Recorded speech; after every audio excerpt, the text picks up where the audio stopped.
We as humans are programmed in a way or nourished in a way that in order to survive in the society, we are asked to do certain things which even we like, we don't like, it doesn't matter, which makes it sometimes difficult to take stand even for ourselves. Like, how many of you think that you fail to take stand for yourself because you will have a fear of getting judged by the society, getting judged by the people around you? What do you feel about it? Like, how do you feel about it? Do you really want to stay the way you are staying, or you really want to change from it? So guys, I have something really amazing to share with you, which I'm going to share at the end of the video, which I'm sure that nobody would have told you about this. So hello everyone, Pranav here. Welcome back to my channel मेरा.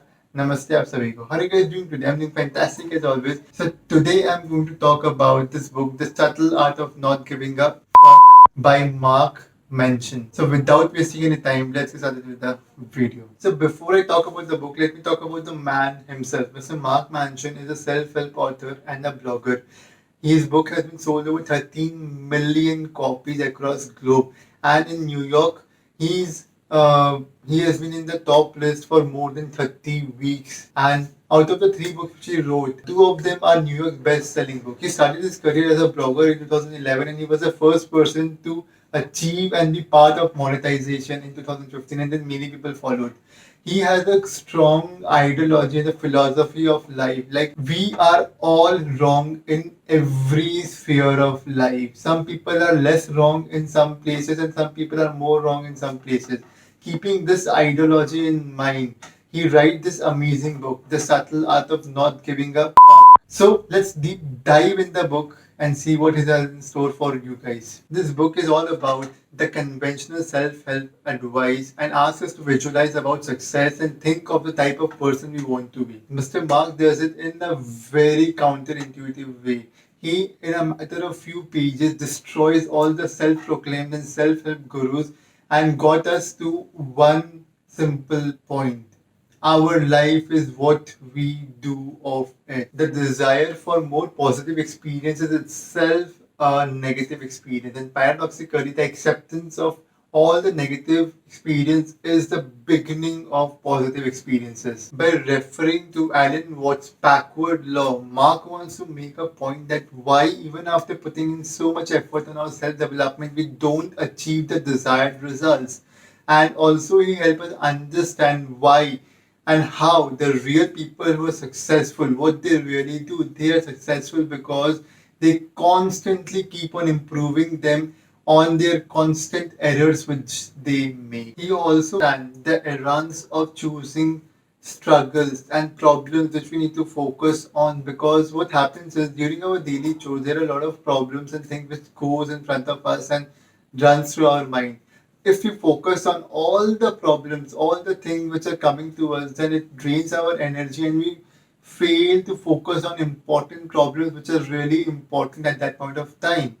So it is important to find and focus on important problems which will help us grow. In this sense, growth becomes an endlessly iterative process. Some broader concepts come in light. All the above of the fact that we do things right doesn't make us right. I bet each one of you know somebody who endlessly try to do right things but hopelessly fails every single time for being right in that situation. Too often we fall into negative circles because of all these things. And as Mark mentioned, Daniel, they are denying that they have problems in the first place, or they are trying to distract themselves with other things to do, which is maybe a happier problem. Although this may guarantee short term pleasure, it usually leads to a life of insecurity, neuroticism, and emotional repression. Second part being victim mentality. Some people don't deny that they have problems, but they believe that there is nothing they can do to solve the problem. Even if they could, then they are trying to blame others for their misfortune.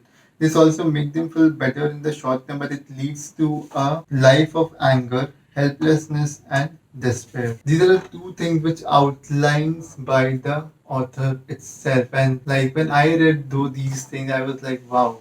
This is exactly what happens in real life too, and he is too blunt and being very smart in putting up these things. So it is important to do right things instead of doing things right.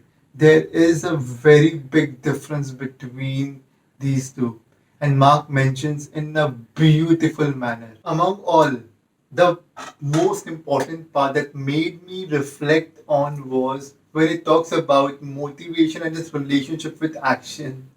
It was like one of those aha moments which you find on a written ink paper and something which you would have thought of.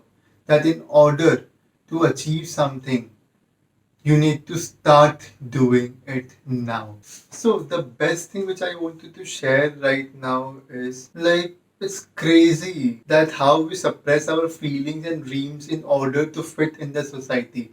But tell me one thing. I have a question for you guys, and do let me know in the comment section what you feel about. Is that don't you feel that you are still being judged about whatever you are doing, even if you are doing it to fit in the society? If the answer is yes, then why not do things which you guys love to do, which makes you happy, and then take on those criticism. Believe me, guys, I personally have went through a lot of struggles and a lot of criticism by people, but still I am on my path. Still, I'm pursuing what I love to do because anyway, people will judge me no matter whatever I do.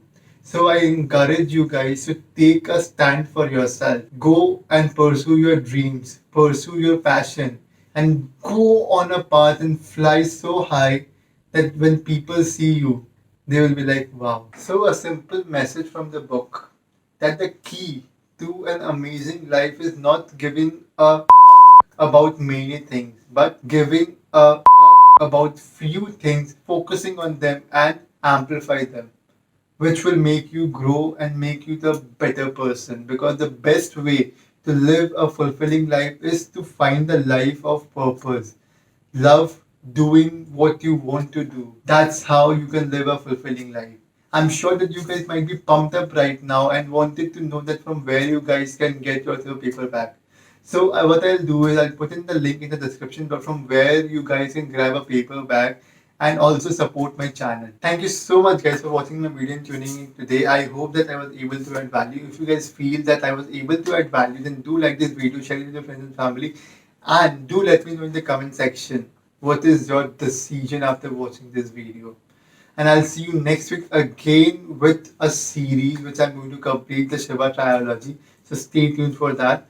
Till then, मेरा नमस्ते आप सभी को.